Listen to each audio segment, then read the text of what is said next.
নমস্কার, welcome to পছন্দের রান্নাঘর। পছন্দের রান্নাঘরে আপনাদের সকলকে স্বাগত জানাই। আজকে আমি তৈরি করব আলুর চপ। সন্ধ্যের সময় এই আলুর চপ তৈরি করে খেতে কিন্তু দারুণ লাগবে। সবার প্রথমে আমি বড় সাইজে দুটো আলু নিয়ে ভালো করে সেদ্ধ করে নিয়েছি। এবার আলুর খোসাগুলোকে ছাড়িয়ে আমি ম্যাশ করে নিচ্ছি। আপনারা হাতের সাহায্যেও ম্যাশ করে নিতে পারেন। তারপর আমি কড়াইতে তেল গরম করে দিয়ে দিচ্ছি কুচনো পেঁয়াজ। কিছুক্ষণ নাড়াচাড়া করে তারপর আমি দিয়ে দিলাম আদা রসুন বাটা।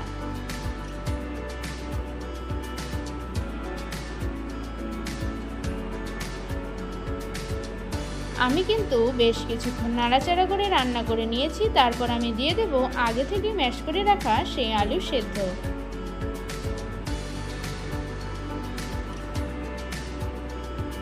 দিয়ে দিচ্ছি পরিমাণ মতো হলুদ আর পরিমাণ মতো লবণ। দিয়ে দিচ্ছি গুঁড়ো মশলা। এই মশলার মধ্যে রয়েছে তেজপাতা, শুকনো লঙ্কা, জিরে, মৌরি, ধনে। এগুলোকে শুকনো খোলায় ভেজে আমি গুঁড়ো করে নিয়েছি। আর দিয়ে দিয়েছি গরম মশলাগুলো আর স্বাদ অনুযায়ী কাঁচা লঙ্কা কুচি। আপনারা যেমন ঝাল খাবেন ঠিক সেই অনুযায়ী আপনারা লঙ্কা কুচোগুলো দিয়ে দেবেন।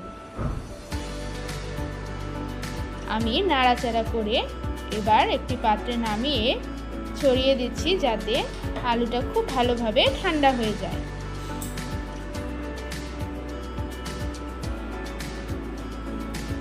আলুটা ঠান্ডা হতে থাক, ততক্ষণ আমরা তৈরি করে নেব একটি ব্যাটারে আমি দিয়ে দিচ্ছি বেসন, দিয়ে দিচ্ছি সামান্য পরিমাণে চালের গুঁড়ো, দিয়ে দিলাম সেই গুঁড়ো মশলা, পরিমাণ মতো লবণ, হলুদ আর খাবার সোডা, আর একদম অল্প করে দিয়ে দিলাম কালো জিরে।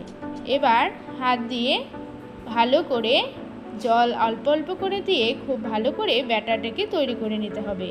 আপনারা হাতের সাহায্যে ব্যাটারটি যত ফেটিয়ে নেবেন ততই কিন্তু ভালো হবে। দেখুন আমি আলুটাকে ঠান্ডা করে নিয়েছি। তারপর হাতের মধ্যে দিয়ে দিচ্ছি, আপনারা হাতে ময়দা বা চালের গুঁড়ো বা বেসন হাতে মেখে নেবেন, না হলে কিন্তু বিভিন্ন রকমের আলুর শেপটা করতে আপনাদের হাতে লেগে যাবে। দেখুন আমি গোল গোল করে আলুর শেপগুলোকে তৈরি করে নিচ্ছি। আপনারা চ্যাপটা চ্যাপটা করেও তৈরি করে নিতে পারেন। তারপর সেই ব্যাটারে ডুবিয়ে হালকা গরম তেলে ভেজে নিলেই তৈরি হয়ে যাবে মুচমুচে আলুর চপ। আজকের রেসিপি কেমন লাগলো অবশ্যই কমেন্ট করে জানাবেন।